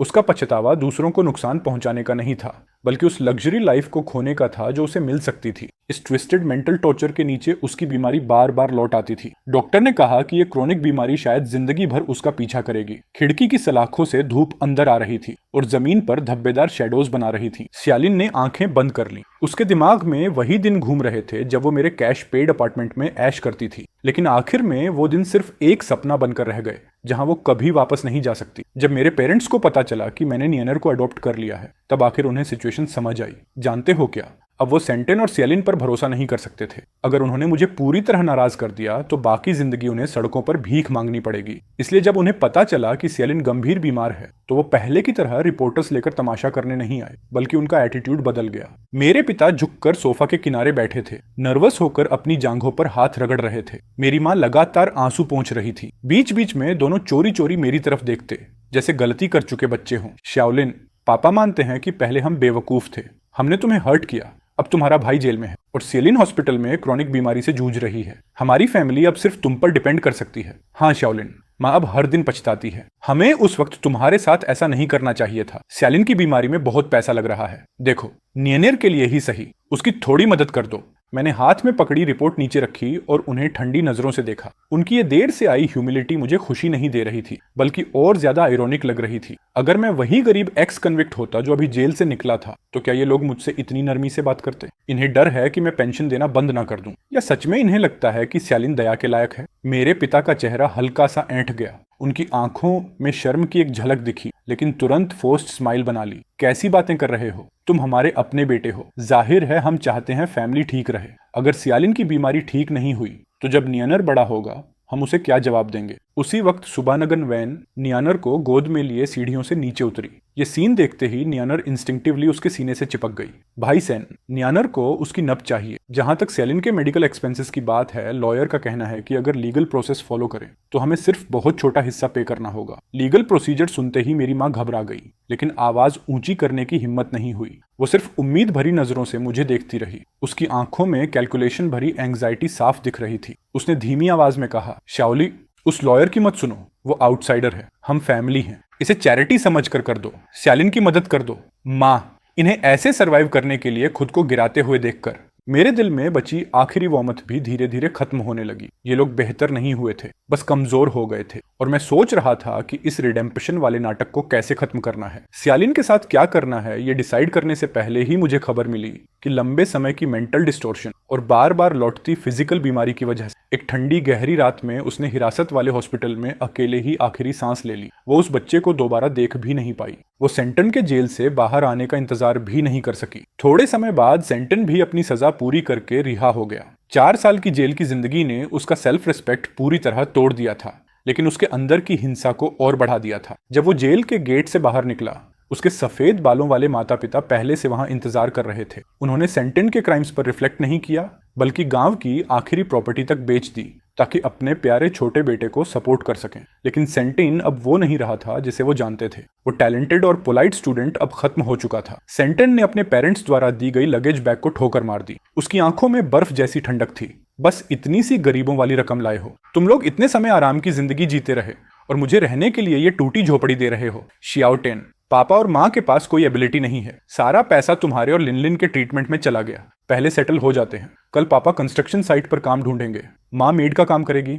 हम जरूर तुम्हें सपोर्ट कर पाएंगे। सेंटन ने तिरस्कार से हंसी उड़ाई और अपने झुके हुए पेरेंट्स की तरफ देखा। उसकी आंखों में ग्रेटिट्यूड का नाम तक नहीं था, सिर्फ एंटाइटलमेंट बचा था। जेल में उसने कमजोरों को दबाना और ताकतवरों से डरना सीख लिया था, और अब दुनिया में सबसे कमजोर लोग उसके अपने पेरेंट्स थे। जल्दी करो और उस आदमी सेंगलिन का नाम मेरे सामने मत लेना। जब मैं ठीक हो जाऊंगा, देर सवेर उससे अपना हर हिसाब वसूल करूंगा। उसके पेरेंट्स एक दूसरे को देखने लगे और डरते डरते उसके पीछे चल दिए। उन्हें लगा था कि उन्हें फिर से सहारा मिल गया है, बिना ये जाने कि वो अपने घर में एक ऐसा अंधेरा ले आए हैं जो कभी भर नहीं सकता। जेल से बाहर आने के थोड़े समय बाद ही सेंटन को टर्मिनल बीमारी डायग्नोज हो गई। बीमारी की यातना ने उसे और ज्यादा पागल बना दिया। हर दिन बिस्तर पर पड़ा रहता और काम करके थके हुए लौटने वाले अपने पेरेंट्स को मारता पीटता रहता। जरा सी बात पसंद न आने पर गालियां देने लगता। मेरी जिंदगी इतनी बदतर क्यों है? क्या तुम लोग पैसे बचाने के लिए मुझे जहर देना चाहते हो? निकलो यहाँ से और पैसे कमाओ। मुझे मांस खाना है, मुझे शराब पीनी है। शाओतेन, अजमा ने 12 घंटे काम किया है। सच में हमारे पास पैसे नहीं है। और तुम्हारे भाई का नाम मत लो, उसने तो हम सबको ब्लॉक कर दिया है। यही किस्मत है, वही किस्मत जो हमने खुद चुनी थी। वो जिंदगी वहां की नरक जैसी जिंदगी से बिल्कुल अलग थी। मेरी जिंदगी अब ऐसी खुशी में कदम रख रही थी जो मैंने पहले कभी नहीं देखी थी। सारी प्रॉपर्टीज वापस लेने के बाद मैंने बिजनेस प्रोफेशनल टीम को संभालने के लिए दे दिया। मैंने अपनी एनर्जी फैमिली पर लगानी शुरू कर दी और एक खूबसूरत धूप भरे दिन मैंने अपनी बंगवन से शादी भी कर ली।